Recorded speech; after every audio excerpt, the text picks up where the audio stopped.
White হাউসের আদেশে পরিষ্কারভাবে বলে দেয়া হয়েছে মার্কিন বাজারে রফতানিতে পণ্যভেদে কোন দেশকে গুনতে হবে কত শতাংশ শুল্ক। যেখানে প্রতিযোগী দেশ চীন ভারতের চেয়ে স্পষ্ট সুবিধাজনক অবস্থানে থাকা বাংলাদেশ পেয়েছে ভিয়েতনামের সঙ্গে লেভেল প্লেইং ফিল্ড। বাংলাদেশ থেকে অতিরিক্ত আমদানি শুল্ক। এ অবস্থায় তৈরি পোশাক শিল্পের অবস্থান তুলে ধরতে শনিবার বিকেলে রাজধানীর উত্তরায় বিজিএমইএ ভবনে আয়োজিত সংবাদ সম্মেলনে সংগঠনটির পক্ষ থেকে জানানো হয়, সরকারের কূটনৈতিক তৎপরতায় এ ধাক্কায় সফলতা মিললেও সুবিধা আদায়ে চালিয়ে যেতে হবে এ আলোচনা। প্রথমে 37 থেকে 35 থেকে এবং চূড়ান্ত পর্যায়ে 20% পুনর্নির্ধারণ করা হয়েছে, যা আমাদের প্রধান পোশাক রপ্তানিকারী প্রতিযোগীদের তুলনায় সমান বা কাছাকাছি এবং কিছু প্রধান প্রতিযোগী যেমন চীন ও ভারতের তুলনায় কম। মাননীয় বাণিজ্য উপদেষ্টা, নিরাপত্তা উপদেষ্টা এবং তাদের টিম এই কঠিন আলোচনার সময় যেভাবে নেতৃত্ব দিয়েছেন তা প্রশংসনীয়।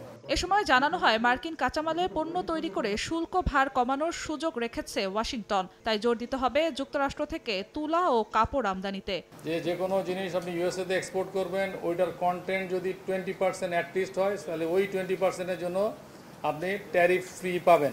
এই সুযোগ যেহেতু আসছে, এখন ইউএস থেকে কটনের আমদানি সে অটোমেটিকলি বৃদ্ধি পাবে। 90% মার্কিন ক্রয়াদেশ বাড়তি শুল্কের বোঝা টানতে হবে ক্রেতাদের। বর্তমান বাণিজ্যের এমন শর্তের ব্যাপারেও উদ্যোক্তাদের সজাগ থাকার তাগিদ দেন বিজিএমইএর সভাপতি। বলেন, বাজার হারানোর শঙ্কার মধ্যেই তৈরি হয়েছে চীন থেকে ক্রয়াদেশ সরে বাংলাদেশে আসার। আমরা যে বেসিক প্রোডাক্ট করি তাদের ক্রয় ক্ষমতা সীমিত, আমরা আশঙ্কা করছি, বাট আমরা একই সাথে আশাবাদ ব্যক্ত করব যে এই ট্যারিফের কারণে কনজাম্পশন কমবে না। আমাদের প্রতিদ্বন্দ্বী দেশ, বিশেষ করে ভারত, ভিয়েতনাম, চীন, পাকিস্তান, তারা কিন্তু এই ট্যারিফের পার্সেন্টেজ নিয়ে বসে থাকবে না।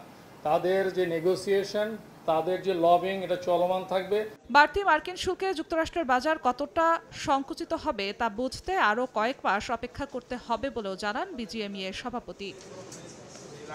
জিনাতারা জশোয়া, সময় সংবাদ, ঢাকা।